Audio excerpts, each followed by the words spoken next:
I'm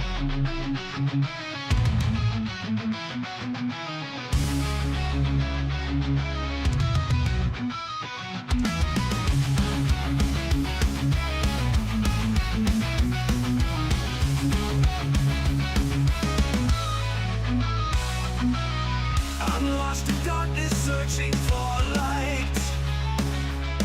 Every step forward feels like a fight. Shadows of doubt creep in my mind, but I refuse to surrender. I must find a way to rise above the pain, to overcome, to break the chains. My existence is a test of will. I won't be broken, I'll stand still. The weight of the world crushes me down. Fear and uncertainty all around. But I deep find inner strength to face the trials length by length. A way to rise above the pain, to overcome, to break the chains. My existence is a test of will. I won't be broken, I'll stand still.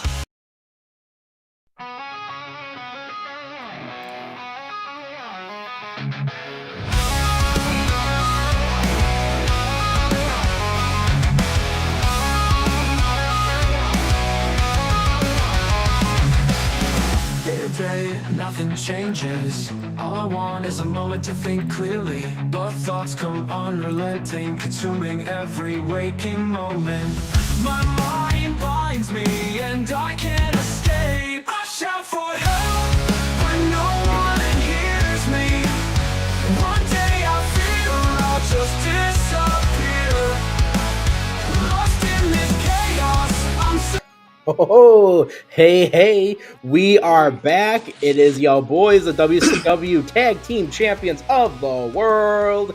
It is Neek, senior admin, one of the co-founders of Dirt Sheet Radio. And of course, if you got Tag Team Champions, you can't be at it alone. I am joined by my tag team partner on these WCW shows, Mr. Macklin Burns. Mac, introduce yourself.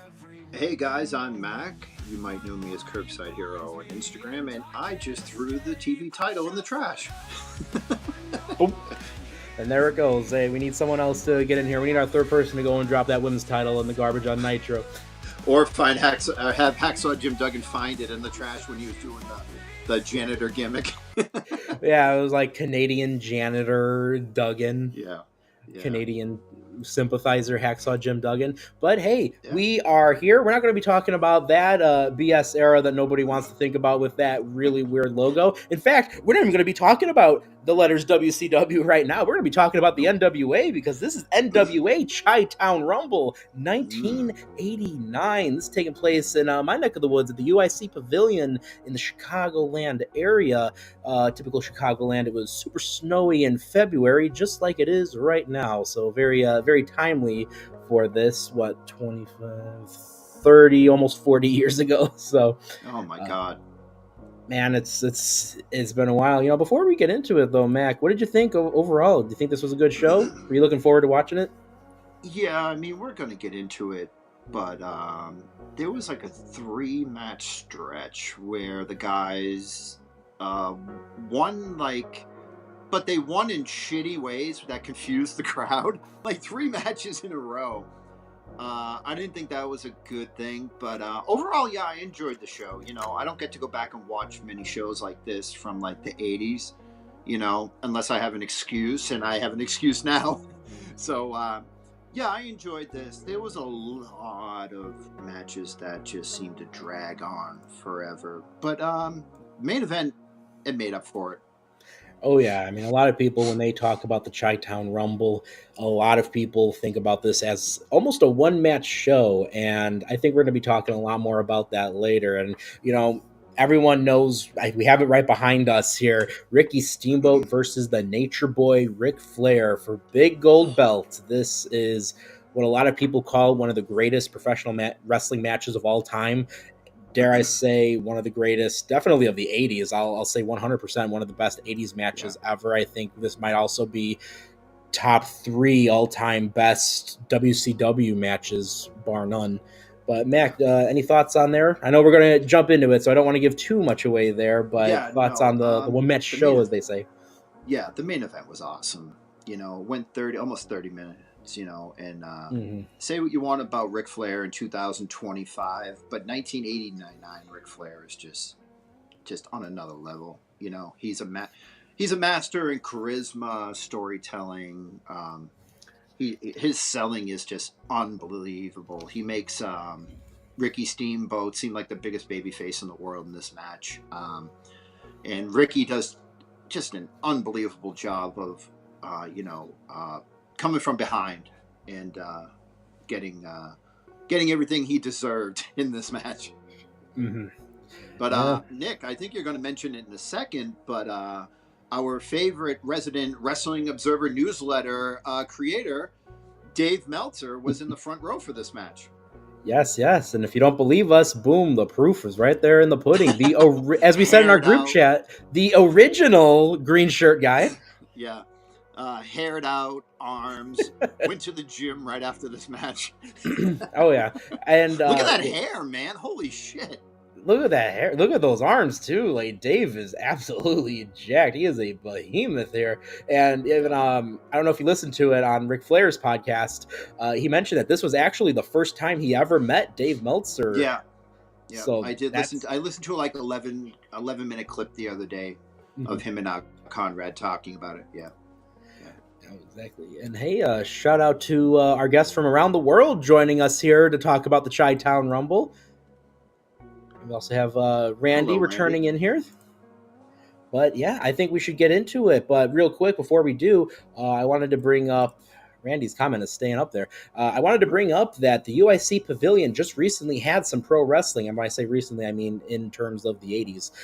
2 months before this, in about December of 1988, was the colossal failure of AWA Super Clash 3. Yeah, so if you don't know what we're talking about, look it up. There's so many different things going in there after this, of course. But AWA Super Clash 3 was, once again, a colossal failure on the part of Vern and the AWA. So they tried to put a show together that so many things were either not cared about or wrestlers were getting booed out of the building, and not in the classic way of booing a heel out of a building. It was a terrible wrestling show. A lot of people say it's one of the worst of all time, a colossal flop, a huge bomb, whatever you want to say. So the Chicagoland wrestling fans, we all know how they are in recent times, right? They're going to let you know when they like and don't like something. Oh, yeah. So there's some pressure that was on for this show in particular, and they're expecting a lot of good stuff from a card that is, honestly, when you look at the talent on the roster here, it's a stacked card. Yeah. So I think that the Chicagoland audience was really looking forward to this one. Yeah, I mean, you see even how the crowd reacted to CM Punk in 2011. When he faced Cena. I mean, they booed Cena out of the building. I mean, they were going to anyway because Cena was Punk was such a cultural icon at the time. So, the Chicago crowd's they're not shy about letting you know how they feel.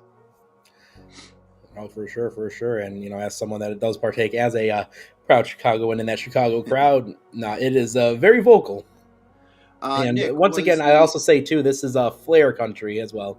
Yeah. Was the AWA on its last legs in 89? Roughly. They still stuck around. At least they made attempts to stick around like the next couple of years. But Vern and honestly, like any of the other promoters, like I know Bob Luce was trying to have a comeback around this time frame. A lot of the promoters within that Chicagoland area just could not keep up with the NWA and the WWF, because that was another piece of news going on around this time frame. Is the NWA and the WWF were really fighting hard, and they were going at it to try to build up that Chicago marketplace and try to make it their own. I'd say definitely NWA for the next couple of years really takes over and has a much stronger presence. But when you look at the Rosemont Horizon, that was 100% a WWF building through and through. And with its proximity to O'Hare, you might be able to argue that they were willing to sacrifice everything else for the Rosemont Horizon. Yeah, and you're really coming up on NWA going to WCW full time in name. It's Um, approaching. yeah, WWF is on their last legs with Hogan. They got him for like another 3.5 years after this. He leaves in 90. Was it 3 or 4? I think it was the Um, 93 King of the Ring where he lost to Yokozuna.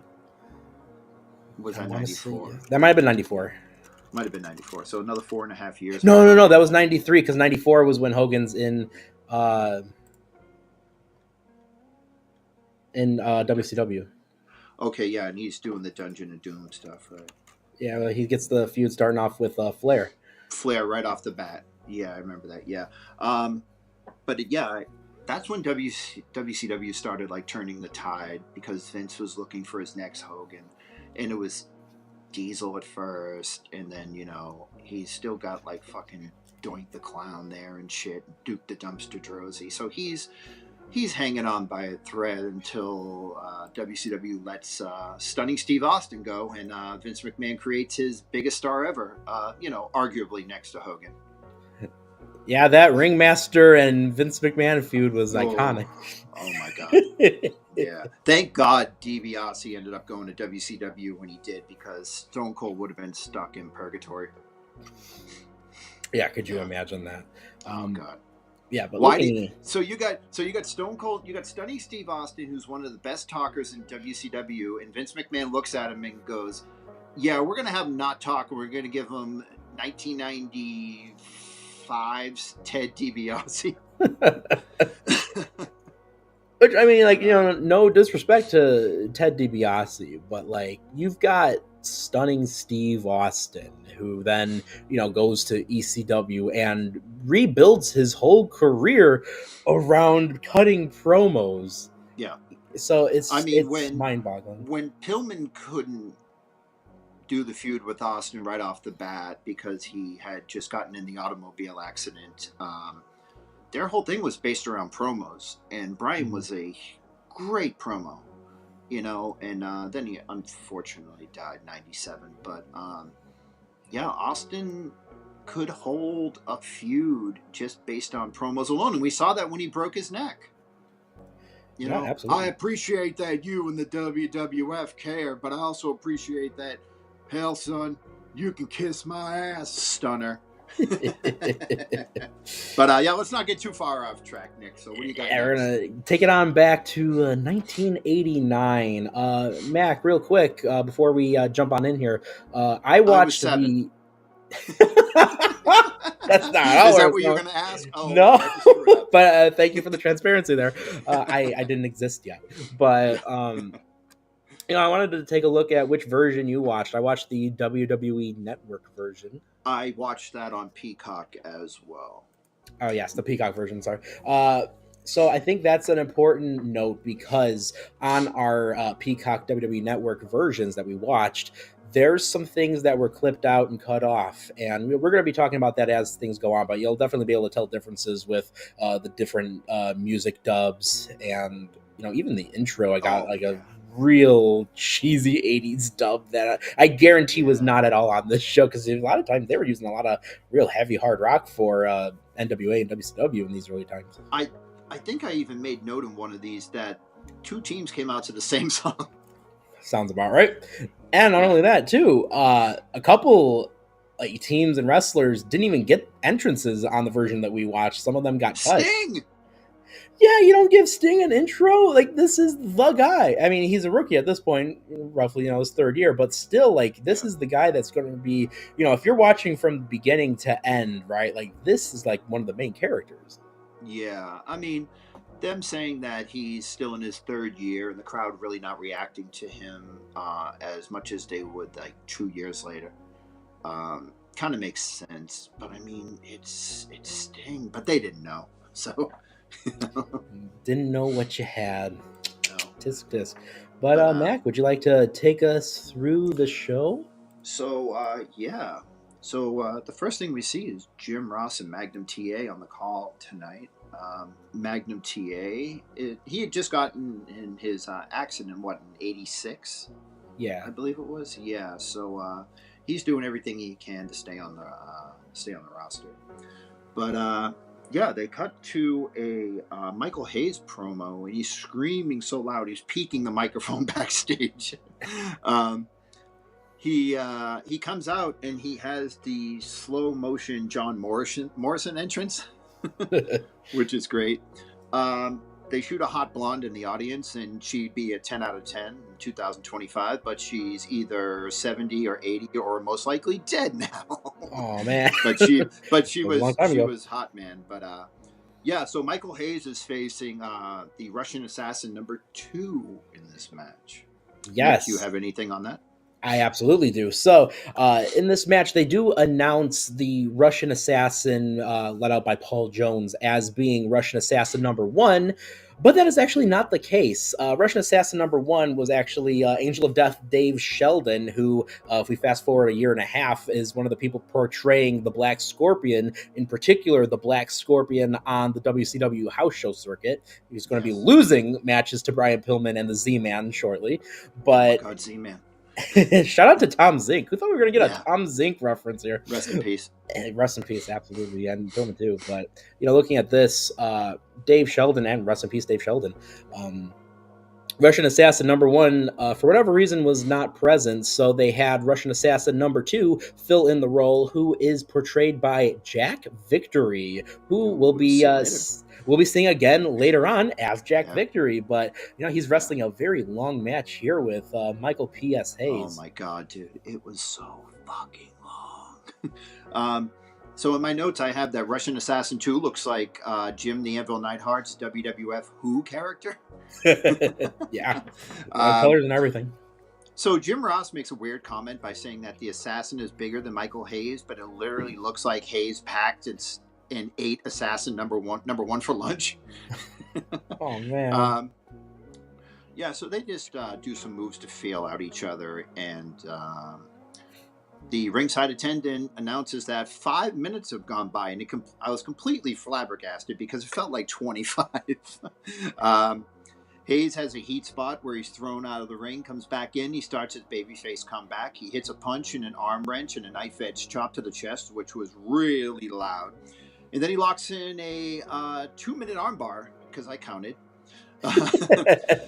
Assassin hits the Russian sickle, and I can't tell if the referee is counting because he's only lifting his hand off the mat like an inch and a half. What a bad ref. 10 minutes have gone by in this match, and there's absolutely no need for this opener to go as long as it's gone. I'm surprised this was the opener. Yeah. Paul Jones looks like a discount Jim Cornette, and it's making me really angry because I don't want to be reminded of Jim Cornette ever. Dude, they're doing nothing in this match. A couple body slams, an eye rake from the assassin. 15 minutes has passed, and I put in my notes, end this, please fucking end this before I end myself. Hayes out of nowhere hits a jumping style DDT, and he wins. This match went almost 21 minutes, and I'm like, oh my God, there's no need for this match to be this long. Yeah, honestly, I was starting to think, because, when you watch this match, it is so dark in that arena. It really was, here. It is nearly pitch black throughout, and I was like, wow, is this going to be the rest of the show? Because I don't remember Flair and Steamboat being that dark. And then as the show's progressing, they're shining more and more lights onto the crowd. So I wonder, because there was probably a big snowstorm happening, and I think JR and Magnum referenced that earlier, I wonder if they were kind of dragging it out a little bit more to try to get more people in there for the title matches later. Yeah. But moving on, Ricky also, was it just me or I was going to say, was it just me, or did it sound like Gary Michael Capetta was losing his voice right when the show started? Dude, it sounded really weird. I didn't make note of that, but I did say that in my head, but shout out to Gary Michael Capetta. I also real quick wanted to talk on JR and Magnum TA. It was really cool to see Magnum TA up there, and you never really think of these two talking, but was it just me, or was there 10 blinks in total between the two of them when they were talking? Anytime. Yeah, they looked very stoic. I don't know. I mean, Magnum's about 2 years into announcing, so I don't know if it's jitters, because it is a big show for the NWA. Right. But maybe. I don't know. Jim Ross is a seasoned vet. They bounced off each other pretty well. Magnum knew the wrestlers and their moves and where they came from and their backgrounds for the most part, so I didn't mind him at all. Right. We'll get back on track. I think So we're now on Steamboat. yeah, so Ricky Steamboat is backstage holding NXT washout Richie Steamboat, who's dressed like him, with his very beautiful wife. Brutal promo. You could tell that Ricky was nervous, but he pretty much says he's doing this for all the working class people. That Flair does not represent the people going to work from 9 to 5 every day. Nature Boy is all about setting records, and Steamboat isn't about setting records. He's looking to be world champion. Good babyface promo, but he's just nervous as hell. You could tell. Yeah, I mean, Ricky Steamboat's not too well known for his promo work, and we see that here and also in a little bit at the end. Yeah, and it was interesting because I wrote in my notes that this was still in a point in time in history when, in a positive light, you can compare yourself to O.J. Simpson, right? And oh my God, yeah. I noticed that, and I was like, whoa, and I'm like, oh wait, it's 1989. Yeah. He's still got another 6 years before he's lopping heads off. Yeah, and allegedly. Allegedly, yes, exactly. And I thought it was funny too to see Richie Steamboat like grabbing the Bob Caudle's microphone and then just like putting his mouth on the thing that like earlier we literally saw Michael Hayes spitting and sweating all over. Yeah, that's bad. But getting back to the show, we have Sting versus Butch Reed. Hacksaw Sting Butch is Reed. Hacksaw Butch Reed. Sting is wearing Danhausen's face paint. Yeah, I said in our group chat, like, that is the most uncanny Valley Sting face paint I've ever seen. Yeah. Jim Ross makes it a point to let everybody know that that Sting's only been in the business for 3 years, so he's not exactly the guy he turns out to be. Butch Reed looks like the illegitimate son of Rocky Johnson and Ernest the Cat Miller. I like that. So Sting has a Band-Aid on the back of his neck that keeps flapping everywhere as he moves. Did you notice this? How could you not notice that they were? Yeah. The adhesive is already wearing off. Exactly. They were busy trying to do whatever they can and like always like getting like up to a 2 count. And that was one of the most prevalent things for like 20 minutes or so. That's what this felt like. Yeah. Sting's leaping ability is really great. It's put over on commentary. It's not long into the match before Sting does leapfrog and goes for a hip toss. Reed tries to block it, but Sting almost invents Destino, but instead hits a hip toss. Hiro Matsuda is here, and I have to assume that he's the worst manager in the history of wrestling because every guy he comes out with tonight loses. Tisk, yeah. Shout out, though, to the Yamazaki Corporation, which a lot of that comes from the fact that the president of the AWA right now and the booker for WCW is George Scott. And this is something we're going to be talking about throughout the show, but it caused a lot of people to either walk out or become very unhappy with the way things are being run here. And another thing was George Scott just wasn't a fan of the concept of and the name of the Four Horsemen. So that's where we get the Yamazaki Corporation. So Sting is just getting beat down for the majority of this match. It's heat spot after heat spot, with Reed going for covers and Sting kicking out at 2. 10 minutes has passed, but again, it feels like 40. Reed just beats and beats and beats on Sting. Tries to go for the cover and hold the ropes, but referee Teddy Long sees it, admonishes Reed. Sting is able to get a desperation sunset flip and finally win the match. Sting should have packed and smoked this dude in less than 5 minutes, but he was just 3 years into the business, I get it. After the match, they continue to brawl with Sting raining down hands on Reed. Sting hits the final punch, and Reed goes backwards over the top rope. That looked actually really good. And Sting celebrates in the ring while Reed is outside with his hands on his hips. What did you think of the match, Nick? It's weird to see early Sting. Yeah. He's doing the woo and everything, but it's getting no crowd reaction. Yeah, no, like you said, it was very interesting to see Sting this early in his career because, we were right there when we were watching the end of Sting's career in AEW at Revolution. And, to see so early on, it was so interesting. And again, it was wild to me because Sting has just been such a constant in my life that I'm watching wrestling where he's still relatively early on in his career, and you can still classify him as a rookie at this point. Um, Yeah. but yeah, I thought it was very interesting how Teddy Long is the referee for this match, and then we fast forward about like a year and a half, and he becomes Butch Reed's manager for Doom. So I thought that was Yeah. a Yeah. interesting little note there. But I thought the showcase of this match was interesting in the sense of Sting's quickness and his real like burst action up against Reed Yeah. being very like slow and calculating. Yep.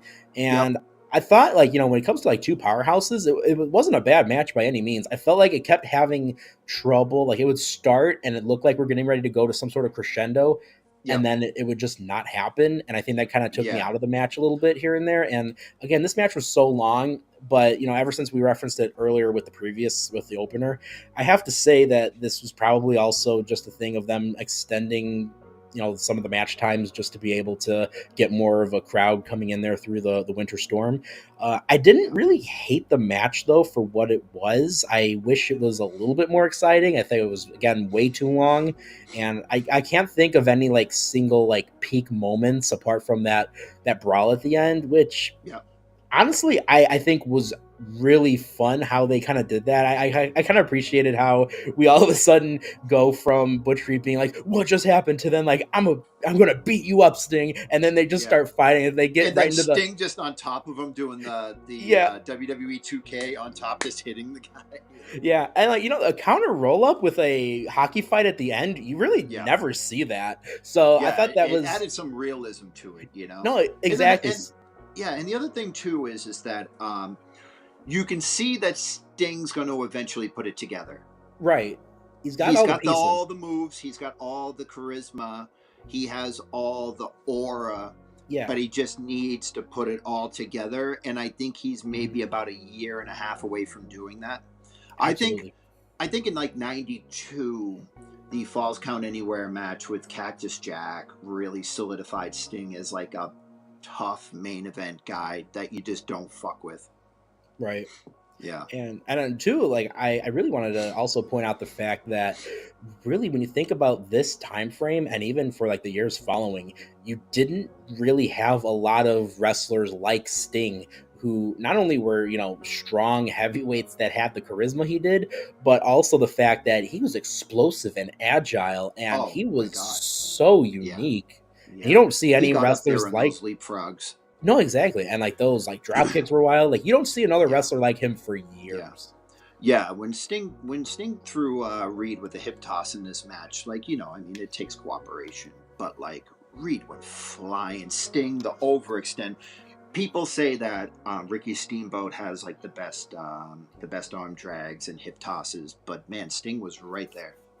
Yeah, man, like Sting was just a killer in this match, and uh, yeah, I'm just like, yeah, it was so wild to see the young Sting, and I want to Yeah. give a shout out to Butch Reed. They were putting him over on commentary, Magnum talking about Butch being the established veteran here, Yeah. and he's already got like 10, 12 years of experience going into this, and I Yeah. think he did a good job of kind of helping to guide Sting here, and Yep. both guys, like from a physical perspective, look tremendous. Yeah, I don't think you can have a match with Butch Reed that's going to go a million miles an hour. Yeah. You have to have the heat spots where the established veteran that's known for like ground and pound is neutralizing the guy that's the high flyer. So I get why they did that a couple of times where Sting was trying to get his shine and then he just got beat down again. But hey, good on Butch Reed for being there 12 years and seeing the potential in Sting, and and Sting getting the clean win. Absolutely, and I gave the first match. I don't know if we went over that. I gave that about like a 3.5 out of 10. This one I liked. Yeah, I gave it If 3. it wasn't as long as it was, I Yeah. don't know. I would have made it higher, but I gave this one a 5.5 out of 10. Yeah, I gave the first match a 3 out of 10. This match I gave a 5.5 just because it's Sting and you can see that he's Right. putting it together and you know what he eventually becomes. Yeah, And you can see the planting of the seed. Yeah. no, exactly. So moving on, we have Paul Heyman backstage with Jack Victory and Randy Rose. Jack Victory pulling double duty tonight. Yeah. Which, I mean, here's what I'm saying. As bad as that match at the opener was, you know, Yeah. it was quite long and very involved. And the fact that, Yep. you know, this match is also very long and involved, Yeah. like, shout out to him. Yeah. So Heyman rambles about keeping Dennis Condrey home and subbing in Jack Victory because Cornette's crew doesn't know anything about him. But I'm thinking to myself, like, they don't either. Right. You know? Yeah. It's total unknown. Yeah. He says that the new Midnight Express will win. Which I wanted to quickly touch on that because, you know, like we referenced earlier, you know, George Scott's coming in as the booker, and Dennis Condrey was one of the wrestlers who just left actually a week prior to this event I because figured he did, yeah, he didn't want to deal with George Scott as a booker, and so many of these guys also. And another bit of trivia here, you know, we see young Paul E. Dangerously here. Did you know Paul Heyman is about 23 years old right here? He looks 42. Like, it's crazy. Like, he's 23 years old, but already such a good talker. Good for him.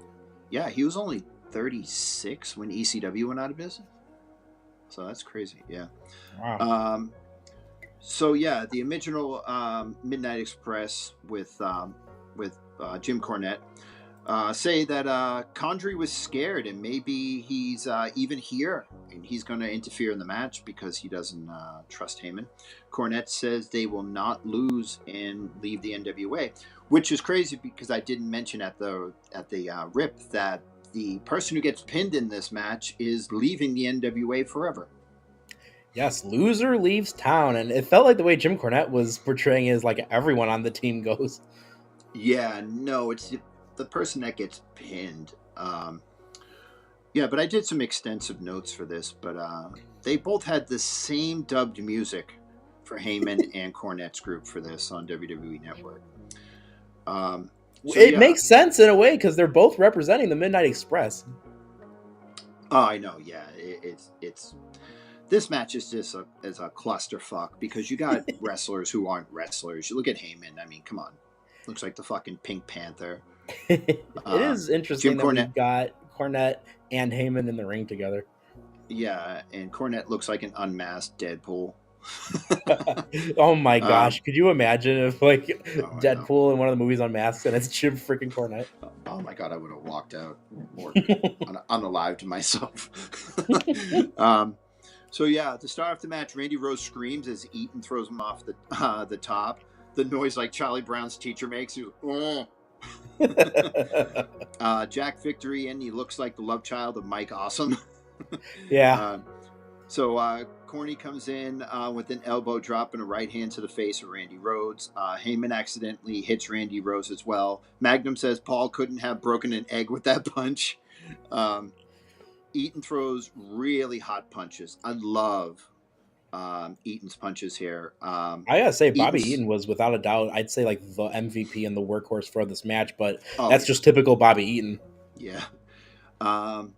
So Eaton slams his arm off the guardrail from the ring apron. Heyman is in, stomping Eaton. Eaton pops up and swings and misses Paul, who powders. Cornette wants Heyman, but Rose beats the shit out of Corny for a while. Tag to Heyman, and the chicken shit heel comes in and stomps Cornette. Big punch and a kick out by Heyman. Corny comes in, but an eye rake ends that. Heyman's back in, fucking up Cornette. Magnum makes the great point that Paul should tag somebody and finish off Cornette. Like, Magnum was great here. Magnum's like, you got him down? Like, maybe tag in somebody and pin him? Yeah, I appreciated Magnum's input. It sounded like, you know, the experienced wrestler wanting to put that wrestler's perspective in here, and it wasn't that usual commentary trope where, you know, this former wrestler just all of a sudden forgets a lot of the concepts of being a wrestler. Yeah. But getting back to it, Cornette gets some shine, but Heyman tags in Rose. Rose just kills Cornette until a hot tag to Eaton. But the referee didn't see the tag. He runs over to Rose and Heyman gets a tag. Lane and Victory clash, but Heyman grabs Lane's leg. Long heat spot on Lane. Lane gets beat on the floor. Big Paulie sucks chance. Still heat on Lane. Kicks out of a series of 2 counts. Lane reverses a backdrop, but he can't make the tag as Jack Victory comes in. Heat on Lane. Frequent tags by Rose and Victory as they're working as a great tag team, even though it's their first time. Lane eventually gets his boot up in the corner and gets a tag to Eaton, who runs wild. Big babyface fire. Excellent top rope drop kick. Just murders Rose. Cornette tagged in as Heyman is forced in. Big clothesline by Corny. Lane Lane now has the babyface fire. Cornette chokes Paul in the corner. Victory and Rose get run into each other. Midnight Express hit the double flapjack and pin Rose. Randy Rose must leave town. Yeah, as a result of the pin, Randy Rose must leave the NWA forever. Yeah. And crowd had a lot of fun. Crowd went crazy. The ending sequence, like the last minute and a half, where Cornette gets the hot tag and Eaton just comes in and just fucking babyface. Like, the NWA was so good at creating baby faces and getting that hot tag and just knowing how much heat to get on the baby face until they made the hot tag. That's what NWA did so well. Mm-hmm. You know, I gave this match surprisingly, even though it had Heyman and Corny, but Heyman did a really good job of playing the chicken shit heel, and Corny got some great babyface shine, especially after that clothesline. Right. I gave this a 6.5 out of 10. What did you think, Nick?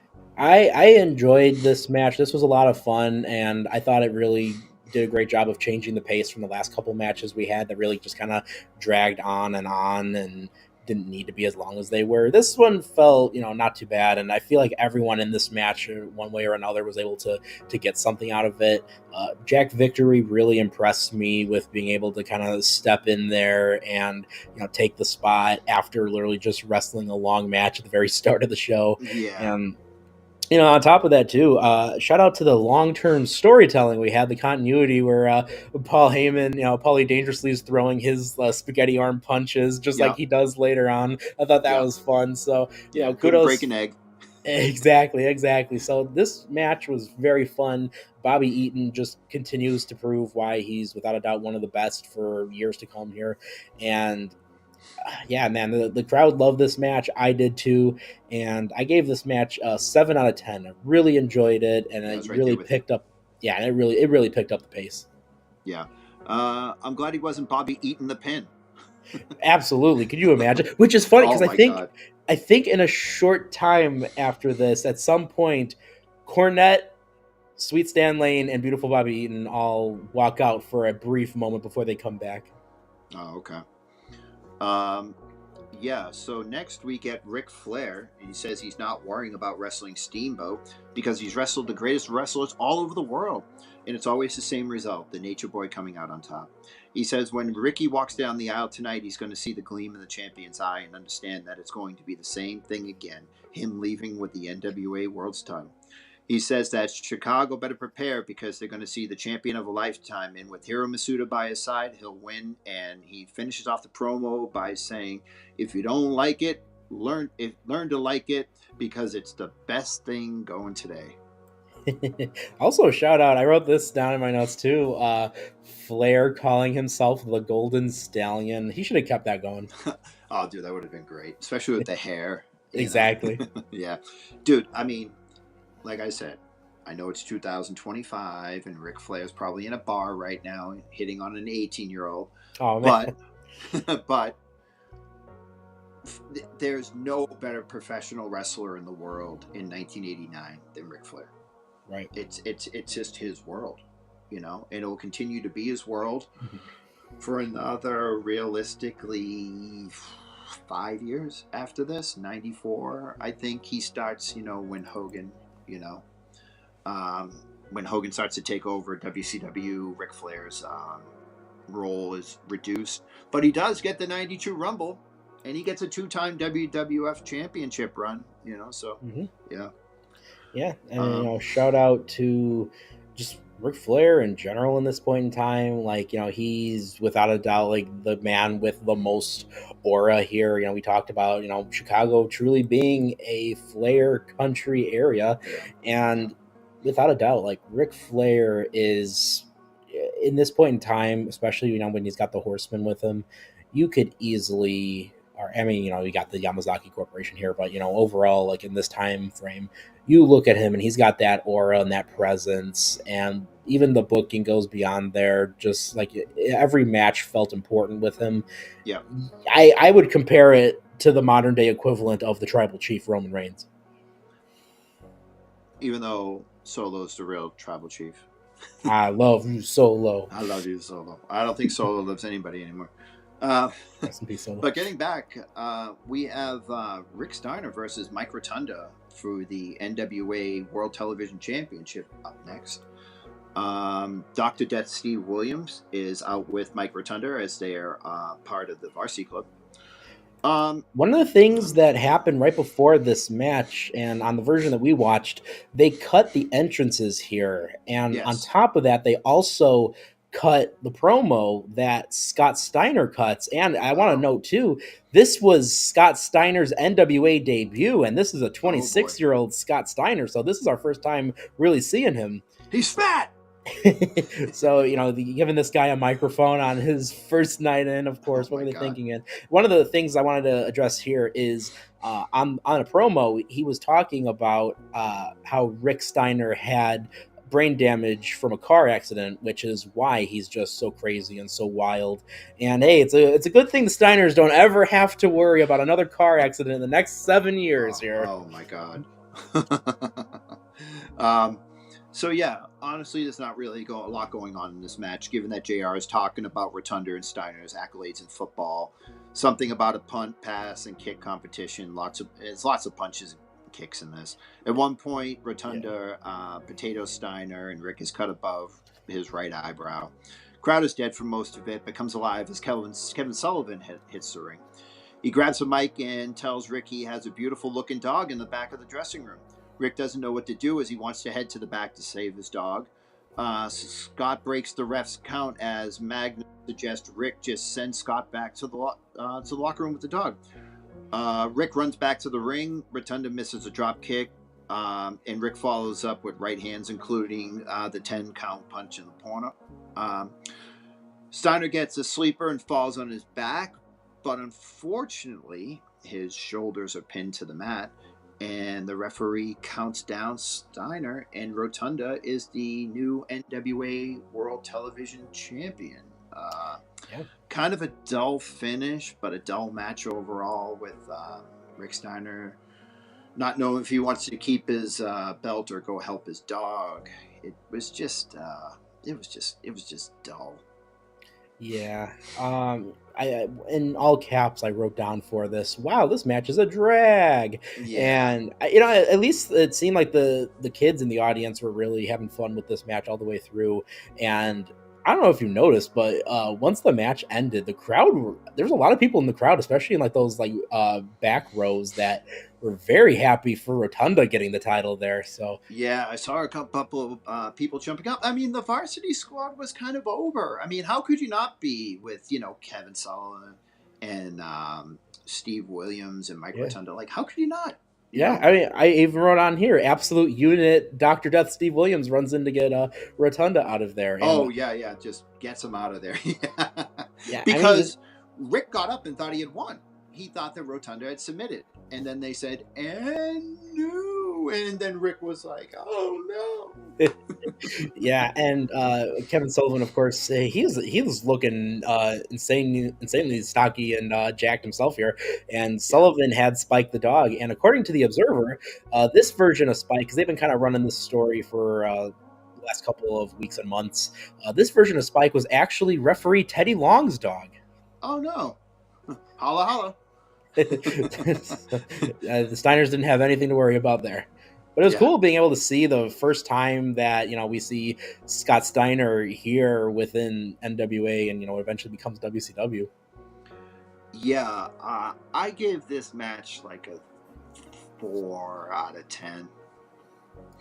Yeah, that's fair. I was a little generous with it. I gave it a 5 out of 10, and the reason for that was I thought it was real interesting how they kind of mixed in amateur wrestling, but also had, beyond that, just the real fun moments like with Kevin Sullivan and Spike. So I thought Yeah, it was entertaining for what it was. It definitely dragged on. yeah, It's not something I'll probably ever go back and watch anytime soon, but 5 out of 10 I no. think is solid rating there. And again, shout out to Jim Ross not letting go of the fact that this was what was it, Michigan versus Syracuse, basically. Yeah, they were talking about punt, pass, and kick competition, and how Steiner had won it in his sophomore year or something. So I was like, yeah, yeah. But yeah. Moving on. Next, we have the NWA United States Championship match. Hold on, just lost my notes here for a second. All right, there we go. Between Lex Luger and Barry Windham, who is the champion. This is just two hosses just Yep. beating the shit out of each other. I wrote down a lot of notes. I don't want to get into too much because I wrote way too many. But they brawl in and out of the ring, throwing each other into the announce table.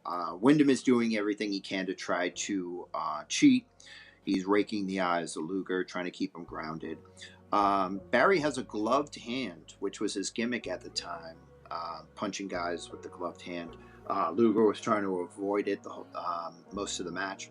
But at one point, they go outside, and Luger is leaned up against the ring post, and Wyndham goes for the punch, and Luger ducks, and Barry hits the ring post, and just gushing blood out of his hand. But Barry gets back in the ring and just starts hammering Luger with the hand. And Magnum makes a great point, I think for maybe like the first time tonight, saying that if your hand is numb and it's broken, just keep hitting the guy with it. You Yeah. can't feel it, just keep hitting him with it, Yeah. But the ending of the match comes when Barry props for the superplex and hits it, which gets some fans standing up to applaud. Barry gets a 2 count in which he draws a gasp from the crowd because he has won with that move before. Barry gets a belly to back suplex, but Luger gets his shoulder up, and Wyndham is counted down for the 3 count. It was more like a German suplex. I kind of said it was I said it was a belly to back, yeah, German Mhm. suplex. But Right. both men are down. But right as the referee goes to count 3, Luger gets his shoulder up, and they get up, and the referee says, "And winner and new NWA United States champion Lex Luger." And Luger celebrates like he just won the Super Bowl. Yep. But Wyndham jumps Luger from behind and hits a pile driver on the title, and Luger is not able to celebrate very long. I really enjoyed this match. Just two Mack trucks running into each other. Right. Lots of belly to belly suplexes, superplexes, brawling on the outside. Luger going head first into the announce table. I thought this was great, man. I gave this out a 7 out of 10. Yeah, and I gave it the exact same rating. I ratings have been very consistent here, and this one I agree 100%. 7 out of 10. The match flowed very well. I think honestly it should have had even more time. I think they could have given some of the time that they gave for Sting and Butch Reed to this match.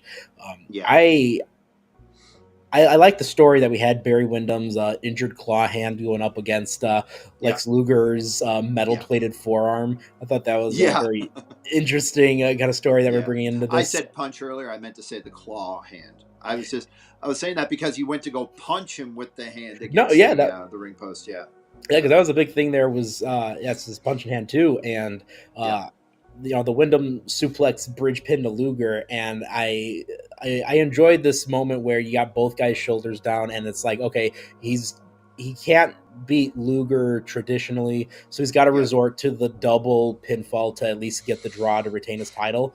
yeah, But then at the last second, Larry Luger yeah, just was able to get the shoulder up. I thought that was yeah, really nice. yeah. That I was just really wish good. it. I wish it just didn't follow the last match having something similar because now we've had 2 matches in a row where a title change because the dude pinned himself. Well, Nick, the next match doesn't help the last two at all. Nope, we maintain a similar theme. But before we get to that, we have Mike Rotunda backstage, and he cuts a fucking awful promo about how he's the new television champion. But he says heavyweight champion, but corrects himself and says the new heavyweight television champ. He says it doesn't matter if 10 years down the road, it's about how you got the job done.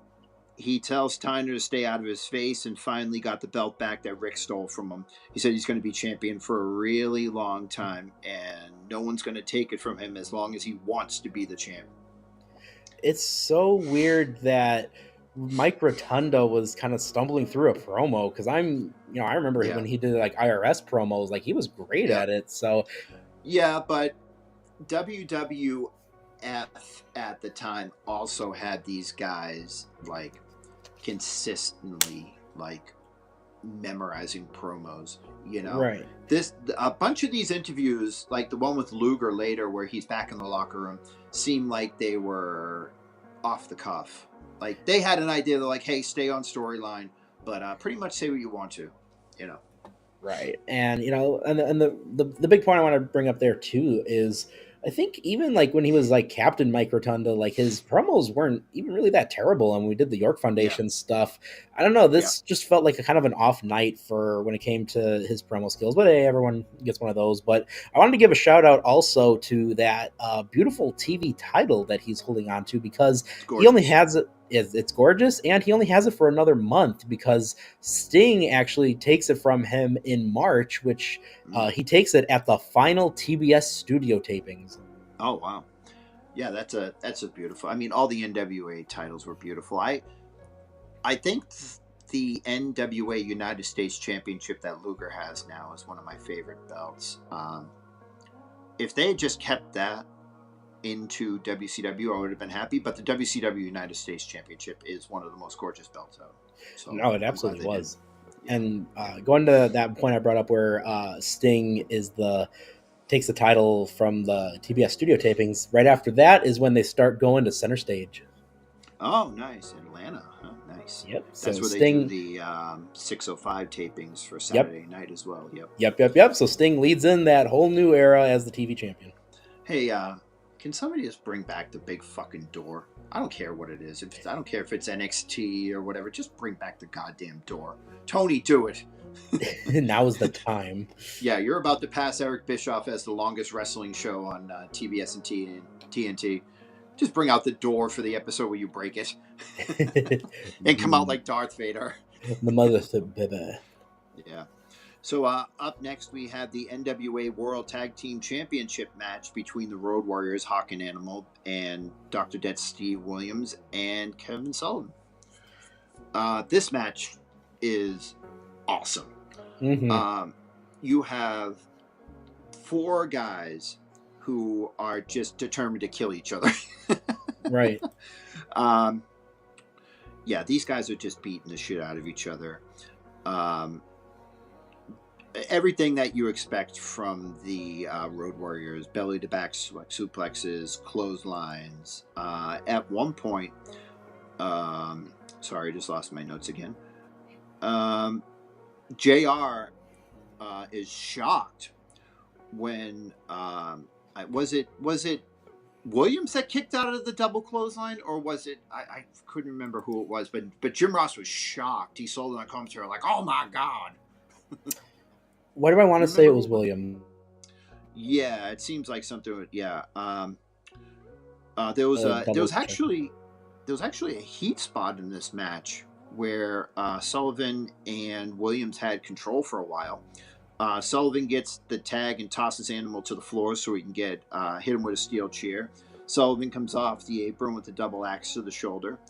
They just target the arm of Animal back in the ring for a while.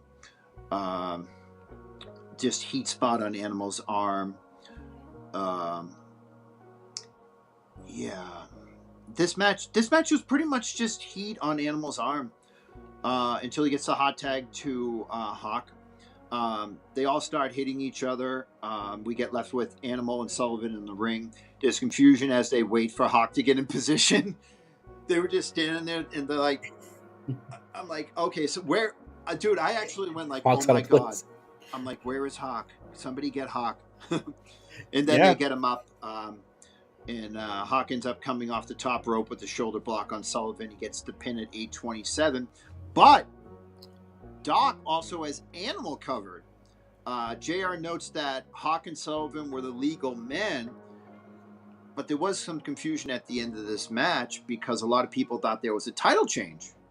Right. And when they announced that the Road Warriors are still the NWA World Tag Team Champions, the crowd goes wild. But herein lies the problem with this show. So you had Rick Steiner get pinned while he was choking the life out of Rotunda.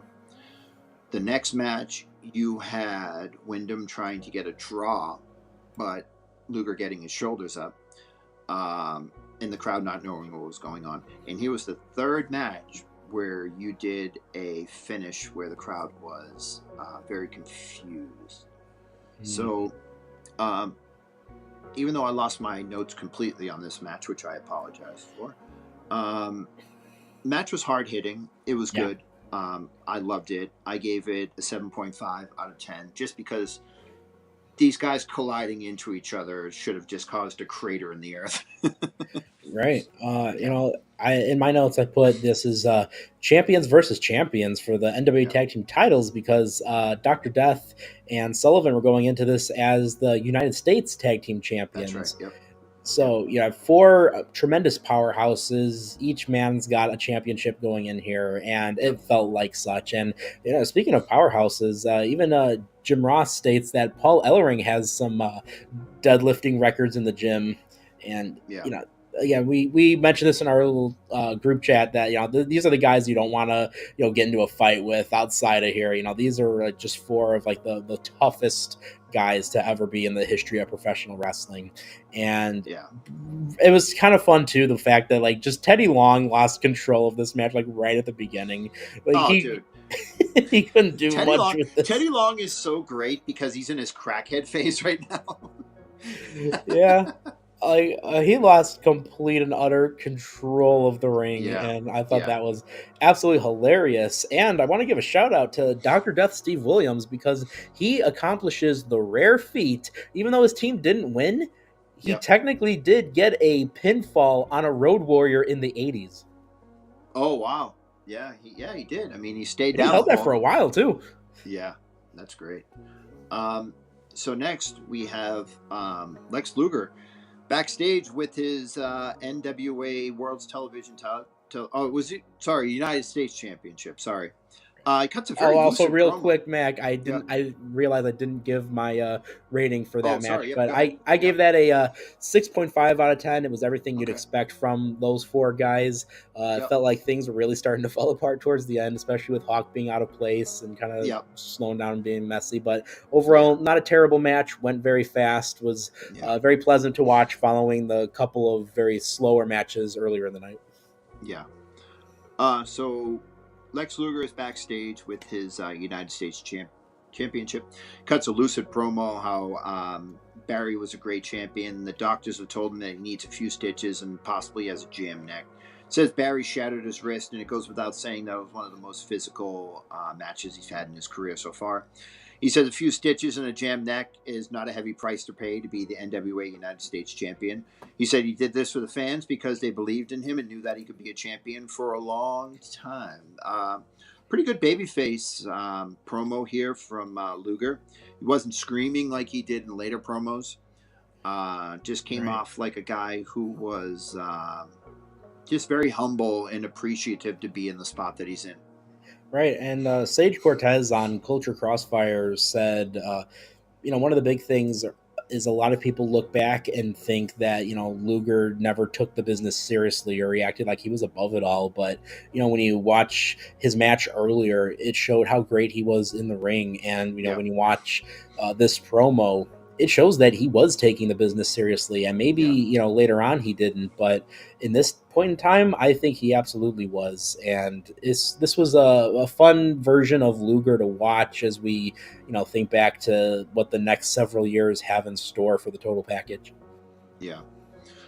So, here we are, ladies and It's gentlemen. time. The moment that you've all been waiting for. Dave Meltzer's green shirt and arms and hair. Watching this Ready. match in the front row. For this moment, man is fully flexed and ready to go. Oh, yeah. Oh, and the music. We needed it. I So, had to change up the music for this one. This is what you yeah. all came here to talk about. So they show a really cool 5-minute recap of the history between Flair and Steamboat, which was really well done, going back to 1983. Peak Flair, man. Peak Flair. He looks like $1,000,000, and the aura is insane. Hiro Matsuda is also here for undisclosed reasons. Flair is given flowers from a very nice looking blonde lady. Steamboat entrance is cut from my feed. Was it cut from yours too, Nick? Yep. Yeah. I wish they had showed Steamboat coming out, but Ricky's built like a brick shithouse. Put the belt on him right fucking now. Give him that belt. So I'm gonna go move by move here. I got about 3 paragraphs. So Ricky gets a nice shoulder block to start and almost gets a 3 count about 10 seconds into the match. Really gave off the impression that anything could happen, so you needed to be on your toes. Another roll up by Steamboat, and he gets an even closer count this time. He still wanted. We go back to the shot of the Chicago Bears' #1 pick. I'm sure he was a bust if he went to the Bears. Sorry about that, Chicago, Nick. Hey. I said it even in my notes. I said, sorry about that Chicago dig, Nick. Hey, that is Brad Muster right there. Shout out to Brad Muster, drafted fullback to the Bears in '88, and according to Jim Ross, he was a huge Ric Flair fan, and he would wear Ric Flair shirts under his pads. Oh, there you go. Ricky is just lighting up the champion with chops in the corner, big right hands, and everything that Steamboat is doing looks really good and giving you the feeling, that fucking feeling, man. Restore the feeling. Flair... Then they show another Chicago Bear in the crowd right after that. Oh, God. Then they show Kurt Becker, who, and this is why I want to bring this one up in particular, he was a Super Bowl champion in '85, which means he was a teammate with Mongo. Oh, where is Mongo? Flair is such a great heel. I rake after a beg off. Flair chopped Ricky right in the throat. Ricky shakes it off and sends Flair to the canvas with a big knife edge chop to the chest. Jim Ross makes a note that the last time these two faced each other for the title, it was in 1983, with Ric Flair coming out on top in very controversial fashion. The controversial ending was when both men pinned each other's shoulders to the mat, but Flair retained the world title due to a draw. Steamboat almost gets a pin off of a headlock takeover. Great push off the ropes by Ricky, and he almost gets rolled up. Ross says Ricky went to a private school, and Ricky went to a public school, and Rick went to a private school. Chops by Rick, but Steamboat walks through it and hits a huge double push chop for another 2, and Rick powders out. Jim Ross says that Steamboat is a family man, and you can catch Rick out with the girls at the club, but you'll never catch Steamboat there. Steamboat is a family man. This caused me to go to Wikipedia and find out that Steamboat is 3 times divorced. Yeah, I was going to say, I've heard allegations to the opposite of that. Yeah. Jim Ross, did you find this strange, Nick? Jim Ross on commentary completely buries all the belts except for the world title and says they are minuscule in compared to the world title. Did you get the feeling that he was burying like all the other titles? It came off that way. I don't know if he was intending. I think he was like trying to really like talk about just how important this match was, but I don't think he meant to in the process bury every single other championship that we have seen up to this point. Yeah, I just said I'm glad I sat through 4 mid-card titles on this show that don't matter, you piece of shit, Jim Ross. This guy, he'll never stay in the biz. I go, at this point, I just totally stopped taking notes and watching the match. It's incredible. Yeah. I picked it back up with Steamboat missing a crossbody and the 2 men reversed through for some pin attempts. Flair barely escapes the pin and attempts a suplex and a backslide. Ricky hits a desperation clothesline, a flying chop before signaling that he's going up top again. He hits a flying crossbody, but referee Young is taken out in the process. Steamboat tries to revive him, but Flair rolls him up for a pin for a visible 47 count. However, Young is still out. Rick dumps Steamboat over the top rope, but Ricky skins the cat and lands on the apron and goes to the top again. He misses a flying crossbody, and Flair goes for the figure four, but Steamboat rolls him up. He has him for about a 5 count, and Teddy Long slides into the ring and counts the 3 count, giving Steamboat the title. The crowd goes mental as Steamboat is announced as the world champion. Now, I noticed that the crowd was a little bit tepid because Flair endings of his matches seem to have referees getting knocked out, other referees coming in the ring, and then the first referee negating the second referee's count and restarting matches. Shenanigans. But Young agrees with Teddy Long and raises the hand of Ricky the Dragon Steamboat. The crowd goes wild, and the announcer finally makes the announcement as Steamboat as the winner and new NWA World Heavyweight Champion. Nick, I had to stop taking notes in the middle of this and just watch this. You know, it's just a masterclass. Just 2 technical wrestlers that don't do anything really flashy, but everything they do, it counts and it makes sense. The chops, I know Flair gets the stigma of, you know, just being a chop wrestler, and same with Steamboat a little bit, but they made everything count in this match. Every chop. The one where Flair just chops Steamboat right in the throat, and Steamboat walks through it like it was a mosquito bite, and just, you know, I was like, oh my God, yes, this is what wrestling is missing in 2025. Yeah, I mean, you know, this match, like you're saying, this was such a masterclass. This match was a masterpiece. I stopped taking notes myself, you know, right after I made the notes about the Bears. I was just like, okay, this is it. I gotta just sit back and watch this. Yeah. And you know, I think a lot of people too, they'll hear like, oh, you know, there's all this, you know, hype between, you know, Flair and Steamboat, but how is this match from the 80s going to be, you know, all that great? And you know, I watched it years ago and I loved it, but as I'm rewatching it now, as a fan that I have a little bit more of a refined palate, so to speak. Yeah. It again, like, it further emphasizes how great this match was. In all caps, in boldface, I wrote my rating for this match. I put 100 out of 10.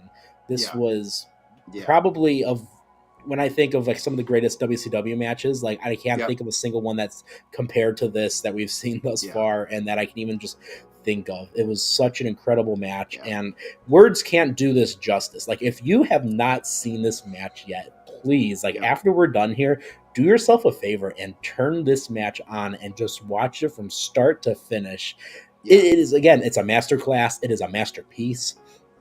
There's so many just great things about it. Like, everything makes sense. I remember early on in the match, there was a point where it seemed like Ricky Steamboat was getting ready to kind of stumble onto Flair, but he just kind of stumbled and just like immediately like hit a hold on him. And like everything in this match from point A to point B at the end it felt like it belonged in here, and it felt like you got 2 guys just fighting with everything that they have, and you got 2 guys in the zone for that world title, and it made the world title even feel more important beyond just Jim Ross trying to bury the other titles, and like just 2 guys fighting to the death over it was absolutely awesome. And kudos to Uncle Dave Meltzer, for so many moments in the match too, making him literally just start clapping for everything going on. Him going wow at one point, you know. Exactly. And sorry, George Scott, but the Chicago crowd was putting 4 fingers up for Flair as well. So I like matches that aren't overly choreographed. I like matches where wrestlers kind of like stumble and fuck up, but it's still a 5-star match. I kind of like compare this to John Cena and CM Punk at Money in the Bank 2011. There's a spot where also in Chicago. Yeah, Punk goes for I a was there for that one. leapfrog, and he kind of catches Cena's shoulder, and he stumbles and falls on his ass. But when he's down on his ass, he's kind of like looking at Cena like fuck, and he kind of makes it work, kind of like when Steamboat stumbled and just Right. grabbed Flair, like it was a fuck up, but just the professionalism and the charisma of these guys, they made it work. They turned a fuck Yeah. up and they turned chicken shit into chicken salad, and Cena and Punk did the same thing. It wasn't fluid, it wasn't overly choreographed, and it made sense. And I kind of like put these two in the same category, not wrestling wise or anything, because Cena in 2011 can't compare to this. This was a masterclass. But when I think of matches that didn't feel like they were working together, it just makes the match so much better. I gave it a 9.5 out of 10.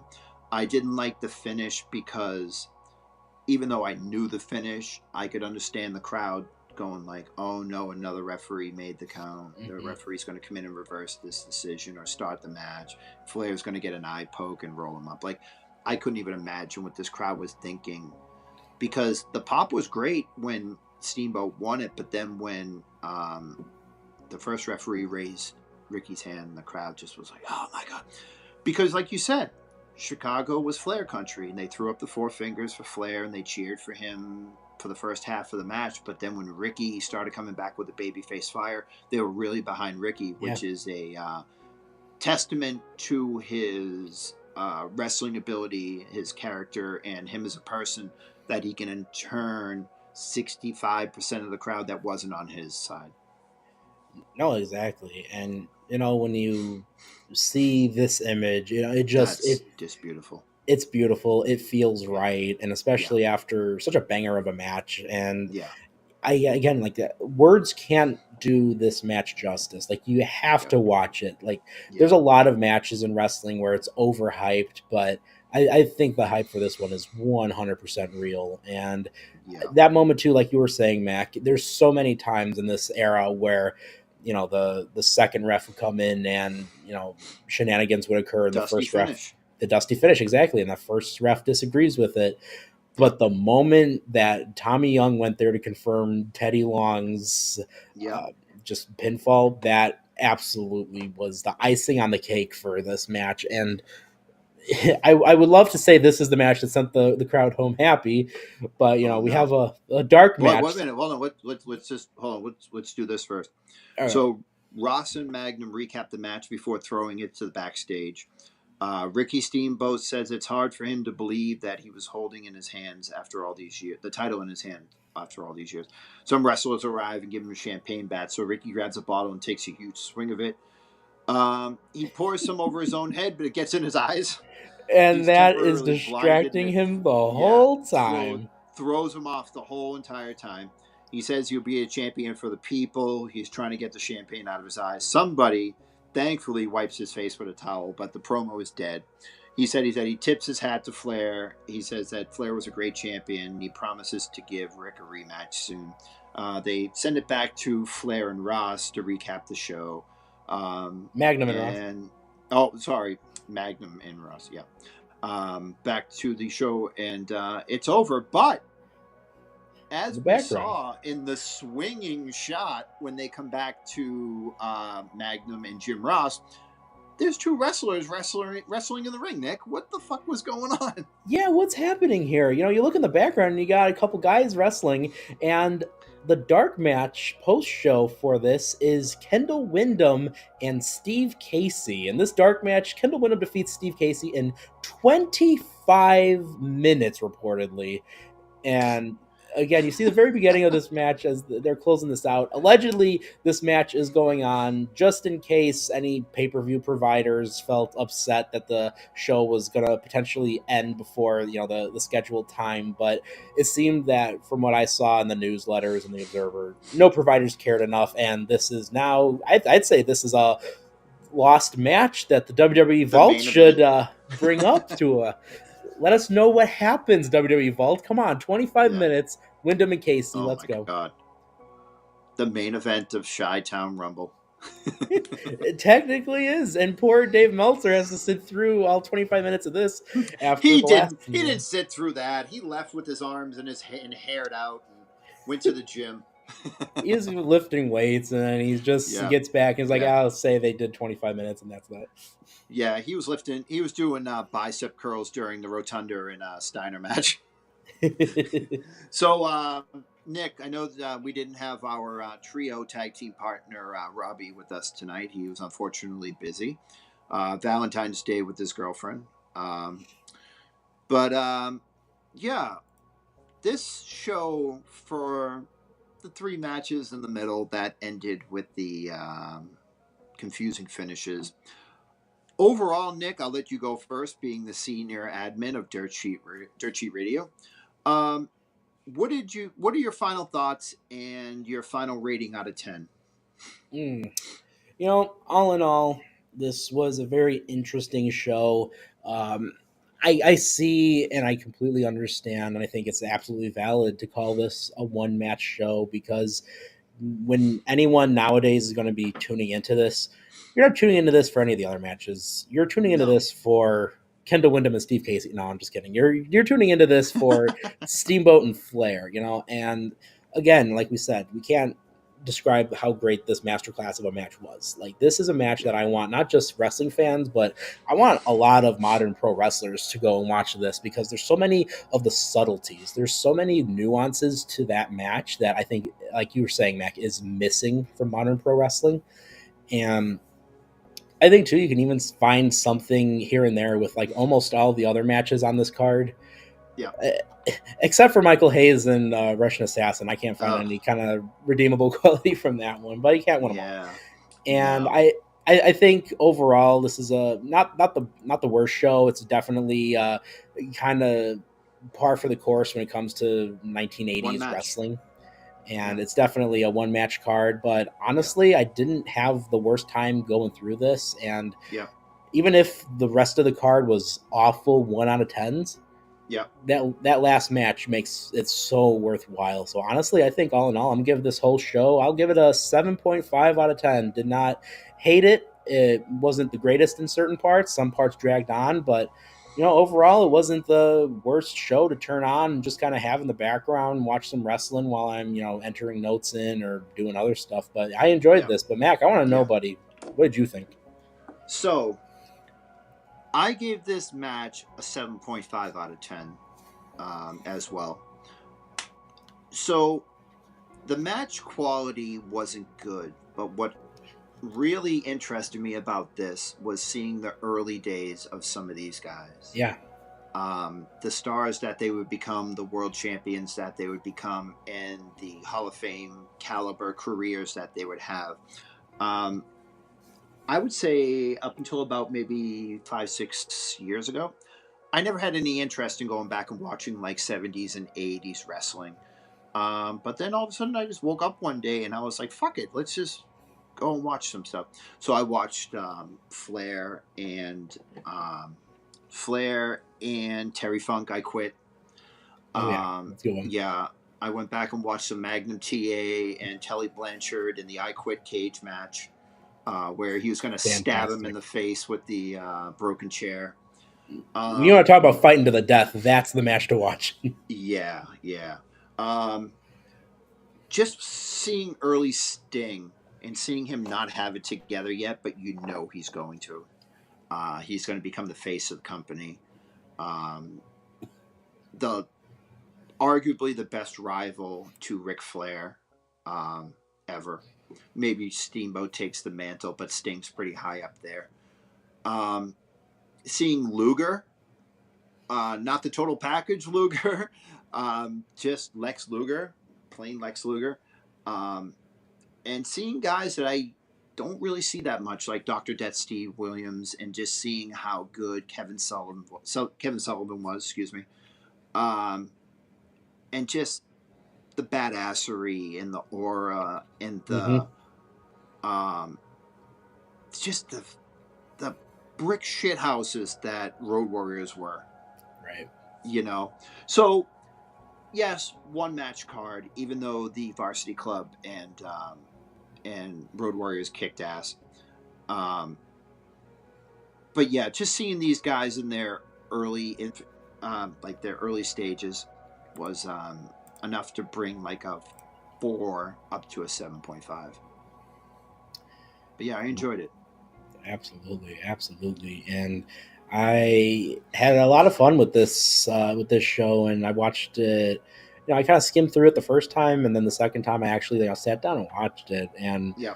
both times made me super interested in just the entirety of the card and of just taking in the era too, because it's so vastly different from what we might be used to nowadays. And again, a huge testament to all of the guys on this card, because everyone in here top to bottom is a legend in their own right, with a Oh couple of yeah. them even still to this day a part of the industry and a part of major storylines. I look right at you, Paul Heyman.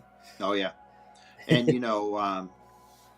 even though he uses his information and knowledge of the business for evil sometimes, Cornette is still at it. Right. Yeah, just some of these guys are producers now, or were producers. Like Mike Rotunda became a producer. Kevin Sullivan became the booker of WCW. Yeah. Leader of the Dungeon of Doom, for better or worse.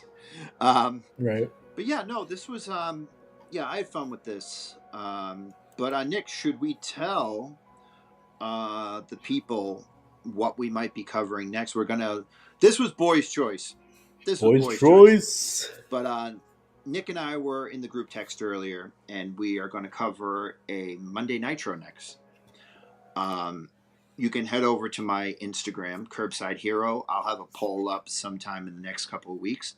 But we are going to choose from the first Nitro in the Mall of America, which is also the grand opening and almost grand closing of Pasta Mania, the spaghetti run restaurant by Hulk Hogan. I got a lot of thoughts about that. Yeah, we could do the episode of where Sting's descent from the rafters from the first time in Chicago, right in front of that 1996 Bulls championship banner. We're going to do the you can pick Luger versus Hogan for the world title, where Hogan actually submits and loses the title to Luger, albeit for 2 weeks. What he does? Yeah. Oh, spoilers. Dude. Yeah. With who was the referee? Brian Hildebrand with the just yeah. And Hogan's just like, help me. Yeah.